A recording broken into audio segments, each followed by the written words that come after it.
Hi, I'm going to read the story Bluey, Goodnight Fruit Bat. Bluey, Bingo, Mom, and Dad are playing Pop-Up Croc. Again, says Bluey when the game ends. No, that's it. Bedtime, Mom replies. Not fair. Bluey doesn't want to go to bed. No.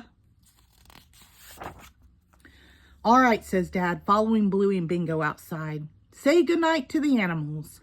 Bingo waves. Night kangaroos, night bilbies. Night fruit bats, says Dad.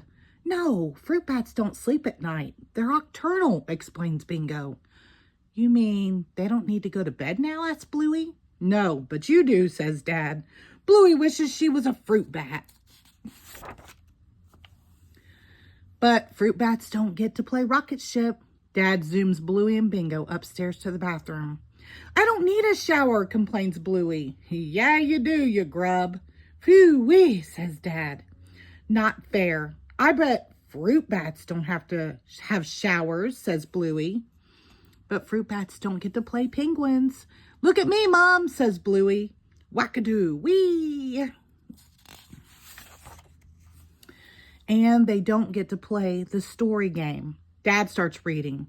She opened the door, but out jumped a huge, hairy... Wake up, the kids squeal. Spider, Dad yells. They laugh until Mom comes in and kisses them goodnight. Not fair. Bluey wants to be a fruit bat, not go to bed. Bluey sneaks downstairs and cheekily asks Mom if she can stay up. Dad is asleep on the floor, dreaming about playing touch footy. He doesn't get to play much anymore, Mom explains. Why doesn't he get to play it for real life, asks Bluey. He's busy, sweetheart, working and looking after you two. That doesn't seem very fair. Bluey has an idea. If Dad dreams about footy, maybe she can dream about being a fruit bat. She runs back up to bed. Bluey closes her eyes, and all of a sudden, she's soaring high above their house, flapping her arms like a fruit bat. She flies past bedroom windows and sees Mackenzie fast asleep. She gets massively full, eating lots of fruit. Then, Bluey hears a familiar voice in the distance. It's Dad playing footy with his mates. Hey, Dad, yells Bluey. Hey, Bluey, you're a fruit bat, says Dad, waving. How is it? It's great, says Bluey.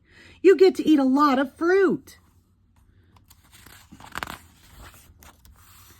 It looks like Dad is having a lot of fun playing footy. No wonder he misses it. It's time to head home. When Bluey wakes up the next morning, she thinks about Dad. It doesn't seem fair that he doesn't get to play footy for real life. But she's never heard him whine about it, not even once. I had the most amazing dream, Bluey says, walking into the kitchen for breakfast. Dad's doing sit-ups, so he's ready for when he plays footy again one day. Bluey has something to tell him.